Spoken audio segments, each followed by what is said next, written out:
Hello everyone and welcome back to another Project Cars 3 video.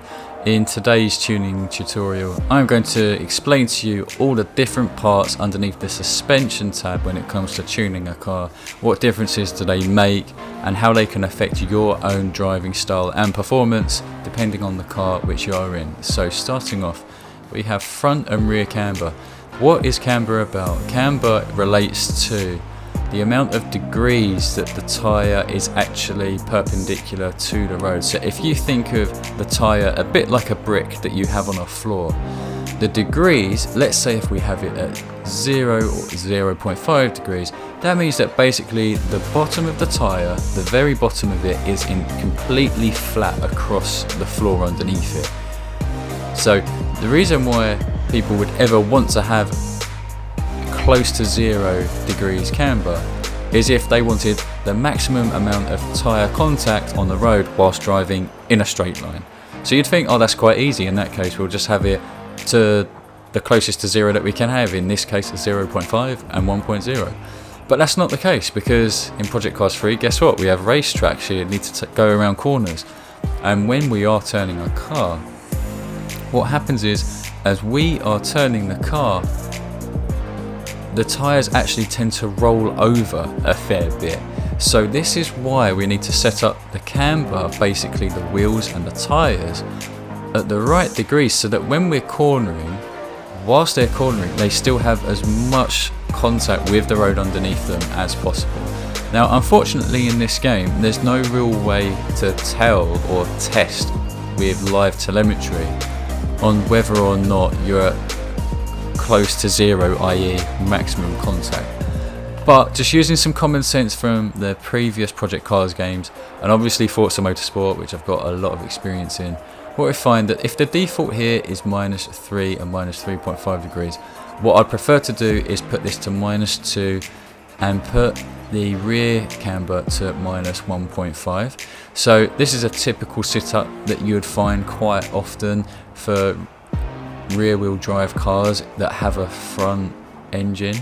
So the reason being is that basically it's a lot of pressure will be going on the front wheels whilst we are turning, so they are the ones that are most likely to be rolling over the most, if that makes sense. They're the ones that are under the most pressure whilst turning, and they could be rolling over the most.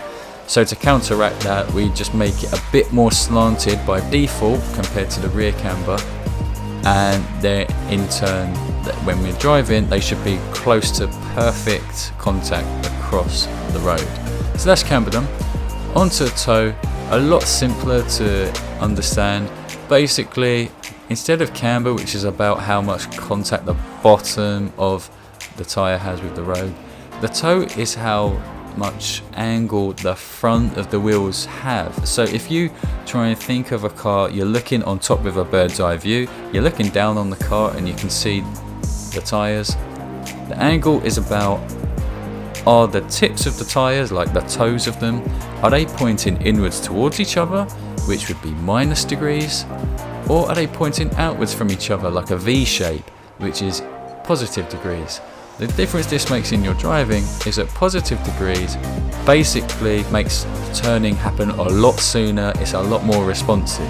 So if you had a car that you feel like you need to create a bit more oversteer, you need better help with rotating the car initially, then what you want to do is have +degrees on the angle. However, if you have the opposite, so say you're in a car that has loads of horsepower, the tail end gets really slippy coming out of corners and it makes it impossible to put down the acceleration. What we can do is just put in some -degrees on the rear toe. We wouldn't want to do it on the front, because the issue we have specifically with a car where its tail is flying outwards, well, the problems happen at the back end of the car. So that's why we only change the back end, which is the rear toe angle. So by making it a -degree, what happens is the toes of the back tyres are basically pointing towards each other, and it means that whenever it's driving, the wheels are basically trying to drive into each other. They're trying to create a straight line for the car. So the minus tries to create a straighter line, whereas the positive makes the tail end far more happy to sling out to the side, which is really good if you have cars that have got either too much downforce or just in nature they just do not turn a lot, they don't have much grip. So that is the toe angle explained for you.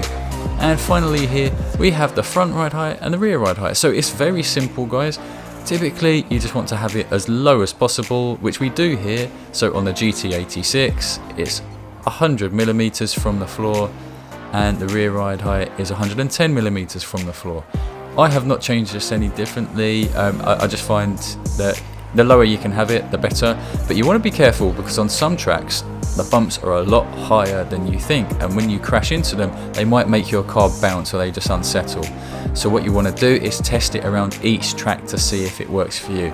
So for example, if we're at Catalonia, which we can see behind us, if we found that some of the bumps were unsettling the car, we could then raise the front ride height as well as the rear if we want to, until we find a happy medium where the car is smooth enough going over some of the bumps. In terms of how it affects your braking and your turning though, having the front of the car lower, basically having less ride height on the front, will mean that the car, it dives in more, it creates more oversteer, it can turn in more compared to the rear end. The opposite would be that if we had the front ride height a bit higher than the rear, then we're kind of creating a bit of understeer, because the ride height also dictates where the weight of the car is going to go. So basically you have the front ride height higher mainly if you have issues with too much oversteer in the car, or if it gets too unsettled going over curbs. But that is it, guys. If you are interested in more guides, obviously I've covered the brakes, chassis and tyres. Now we've gone through suspension. If you're interested in spring dampers and the gear and differential, please like this video, make sure you're subscribed to get more videos, and thank you very much for watching. Bye bye.